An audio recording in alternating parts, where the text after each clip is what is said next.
All right, guys, I just want to talk to you today about something I keep seeing in the UX design community.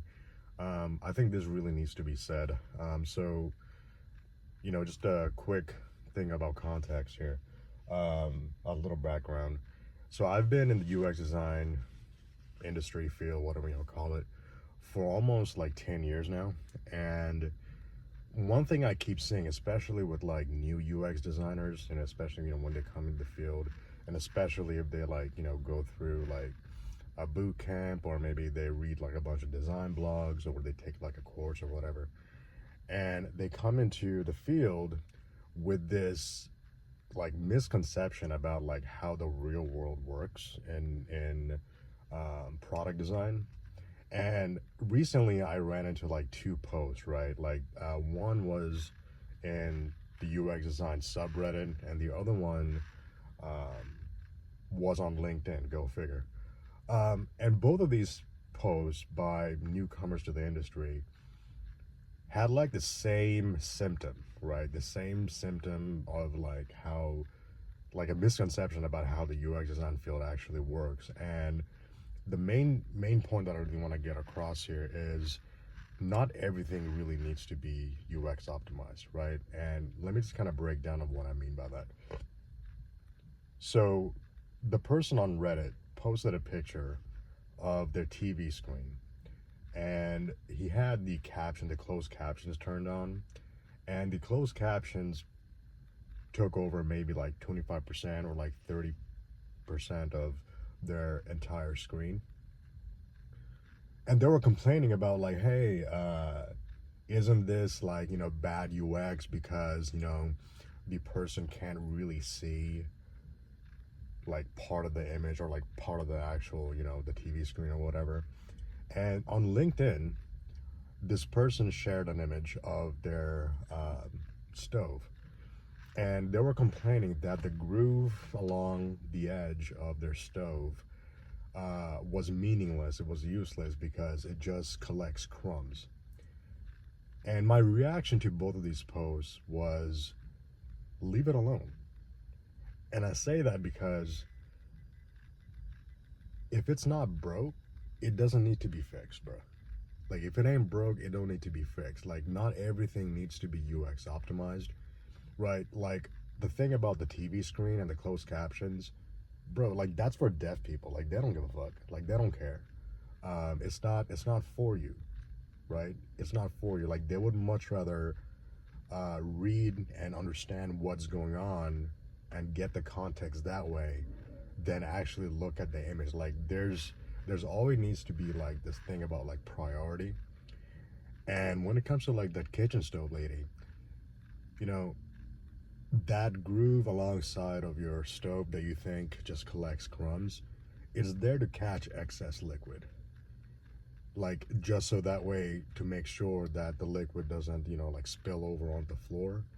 Like, that's what it's there for. And if it's like collecting crumbs, maybe you just got to clean your kitchen. So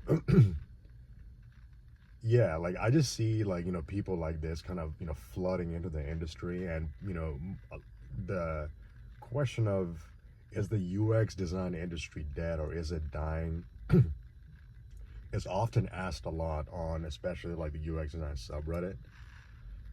And I think it is dying, but it's not dying because like companies don't really care about UX, or like companies don't really care about optimizing the user experience. It's really because there's an oversaturation excuse me, of like new people coming into the industry, and they just want to impose whatever they like fucking read on like blogs or like NNG, and they just want to basically preach that as like the Bible, when in actual reality, in the real world, your only job as a UX designer, your only job as a product designer, is to move the business goal forward.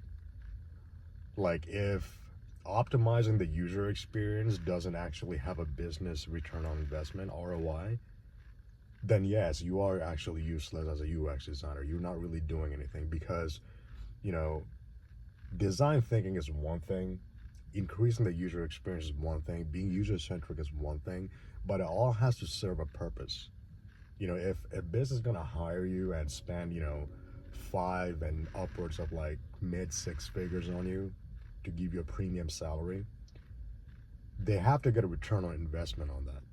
And if you're just, basically parroting, shit that you fucking read on, NNG or whatever design blog without really understanding how it could apply to the real world or whether it needs to apply to the real world or not, then you just basically coming off as like an asshole, really. Like you're just basically coming off as an asshole. Like that's sort of the best way that I can really put it. So, yeah, man. Like my quick sort of I don't know, morning sermon, whatever you call it. It's kind of a rainy day here in Nashville. But my morning sermon today is, if you're coming into the UX design field and you really want to get a job in the real world as one, if it ain't broke, don't try to fix it. Like if it's not broke, don't try to fix it. Like that's really the main thing that I can really tell you. You should always try to think from the perspective of,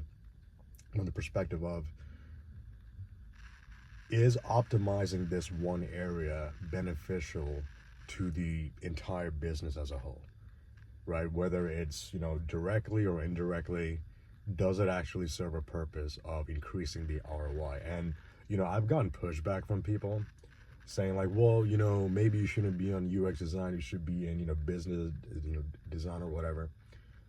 But the fact of the matter is that why would someone hire you if you are going to make them lose money? Right? Business only hire you because they want to make more money, not lose money. Right? And so, all this talk about user-centric design or human design or, design thinking, it all has to serve a purpose. So anyways, guys, I hope you enjoyed my first video here on YouTube. If you like more UX design talk, I just kind of like speak off the cuff here. I'm just here in a parking lot, just I'd have my breakfast, my McDonald's, and yeah, go ahead and like and subscribe, and I'll be happy to share more stuff. Peace.